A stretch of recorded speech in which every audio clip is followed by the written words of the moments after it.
Quem é que volta para a angústia voluntariamente? Eu não quero ser servido por pobre, irmão. Eu tenho vergonha. O mundo é injusto, eu não estou afim de usufruir dessa injustiça. Porque eu estava sempre sendo servido por empregados nos clubes. E eu questionava por que essas pessoas são empregadas. Por que tem tanto empregado? Por que tem essa pobreza? Mas isso era uma questão incômoda para a minha classe. Então, eu ficava calado e achava que eu tinha alguma coisa errada, porque ninguém questionava. Mas eu fui crescendo. Quando chegou nos 15 anos, eu estava procurando o que fazer, a família já estava me cobrando o que fazer. Eu tinha acabado de pedir demissão do Banco do Brasil, entrei para o Banco do Brasil, pedi demissão 10 meses depois, porque me diziam que meu futuro estava ali. E eu olhava para os mais velhos e falava, não quero esse futuro para mim. Então eu pedi demissão, começou a cobrança. E agora, o que você vai fazer? Desperdiçou uma oportunidade de ouro, podia estar lá de vida inteira. Para mim era um terror ficar lá a vida inteira. E eu fiquei procurando o que fazer, entrei para o Exército. Eu estava procurando me enquadrar. Fiz um concurso para preparatória de cadetes para seguir carreira militar. Entrei, olhei, não gostei do que eu vi e saí. E aí me puseram num cursinho barato. Fazer vestibular. Aí que eu comecei a ver o pessoal que tinha saído do ensino, tinha vindo do ensino público, e eu comecei a perceber que eles eram sacaneados, eles não sabiam nada. Nada, eu estudei em escolas que estavam com profundidade. E acabei entrando na faculdade, inclusive por conta da família, porque eu não via nenhum curso para fazer. Eu fui por eliminação. Peguei todos os currículos e fui eliminando. Não quero mais ver física, não quero mais ver biologia, não quero mais ver química, não quero mais ver matemática. E aí sobrou 2 cursos, arte e direito. A arte para minha família era um terror. Não era sério. Aí eu entrei para direito. Na verdade eu entrei no meio acadêmico, eu não queria ser advogado. No meio acadêmico eu via as discussões sobre a sociedade e tal. Com 3 meses eu percebi que era tudo teoria, que daqui a pouco aqueles caras iam ser os doutores e iam estar enquadrados. E ali eu já estava com a intuição forte de que aquela vida não tinha sentido para mim. Só que eu não queria maltratar a família de novo. E quando eu saí do Exército foi uma comoção danada.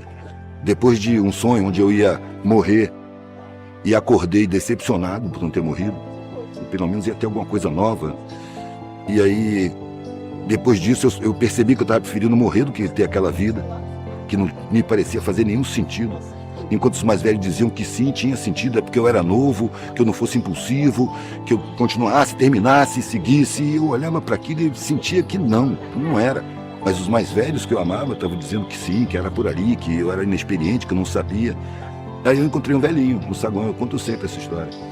Encontrei um velhinho no saguão do meu prédio, que era milionário, morava na mansão, ele vinha para o saguão do meu prédio com enfermeira, porque ele era viúvo, solitário, morava sozinho naquela mansão enorme.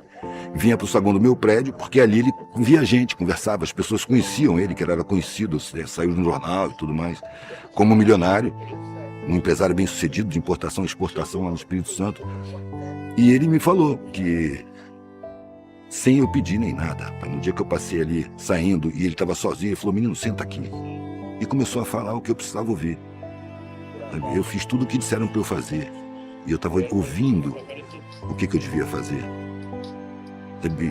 E a sensação que eu tenho é que mentiram para mim lá no começo da minha vida. E eu corri atrás dessa mentira a vida inteira. Ele estava relatando, com a vivência dele, o que eu estava intuindo. As pessoas me veem como um milionário, bem-sucedido, um empresário de sucesso, vitorioso, e eu por dentro me sinto um fracassado. Passei a vida inteira sem pensar na morte. Mas eu envelheci, estou com quase 90 anos. Estou tomando um monte de remédio, só posso sair de casa com a enfermeira. Então eu estou sentindo que a porta da morte está aqui na minha frente. Quando eu senti, claro, que a minha vida está acabando, eu olhei para a minha vida, ela tinha perdido completamente o sentido.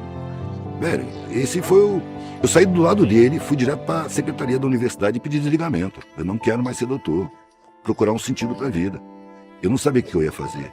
Eu sabia o que eu não ia fazer. Mas eu já tinha viajado de carro. Desde que eu saí do Exército, eu saí com couro duro, né? Sobrevivência, guerra na selva, manobra. Então, férias, feriado, eu pegava a estrada de carona, dormia no acostamento, convivia com os hippies na época, né? Na 80, 79, 80. Comecei a ver que existia maneiras de ser que eram serenas. Eu encontrava pessoas que tinham serenidade. E vivendo na rua e viajando de carona. Aí, como eu estava vendo a minha vida muito angustiante, eu resolvi pegar a estrada e experimentar o que era não ter nada. E também eu tinha vários outros parâmetros. Por exemplo, a minha classe, todo mundo tinha uma preocupação enorme em manter o padrão ou subir de padrão. E tinha um pavor de descer de padrão. Só que nas minhas viagens eu convivia com as pessoas mais pobres. Eles não tinham nada e estavam felizes. Eram pessoas mais espontâneas, mais solidárias. Era uma relação melhor. Eu via que tinha ignorância, mas eu sentia alguma coisa no ar que eu não sabia o que era. Eu falei, quero ser igual. Eu quero não ter nada. Quero saber como é que a gente se sente não tendo nada. Quando eu falei isso com a família não admitiu. Isso é uma vergonha, uma degeneração. Me acusaram de um monte de coisa. Eu só queria fazer a experiência de não ter nada. Só que meu pai e minha mãe, eu nunca vi eles discutirem. Meu pai e minha mãe, eu sempre tratei eles de eles. Não tinha diferença. Eles estavam sempre de acordo. Sempre. Nunca vi nem discordar, quanto mais discutir. Então eles colocaram para mim, você não pode fazer isso. E eu disse, eu não estou pedindo. Eu estou avisando. Se você fizer isso, você não é mais da família. Eu tomei um baque, né? Porque essa frase não veio sozinha. Se você adoecer, vai para a saúde pública. Se você for preso, não me procure para nada. Não tem mais nada aqui para você.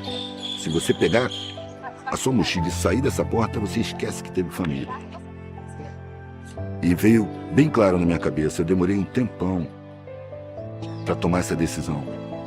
Agora eu tenho a obrigação moral de assumir as consequências. E foi isso que eu falei com meu pai.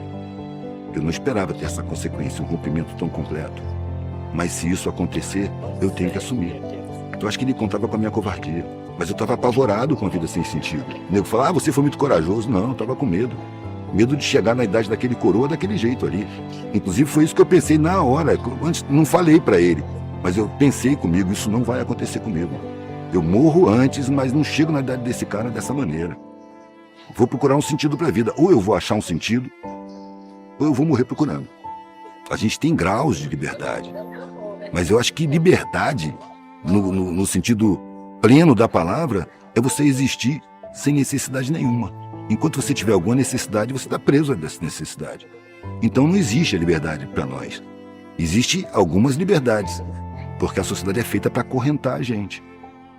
Padrões falsos, valores falsos, realidades falsas, muito medo, muita ameaça. Eu fui movido pelo medo. Medo de chegar no fim da vida, olhar para trás e ver uma vida sem sentido. Eu, como sou artista plástico, eu comparo a vida com um quadro. Desde que você nasce, você pincela o quadro. E vai pincelando enquanto você está vivo. Você só assina o quadro na hora que você morre.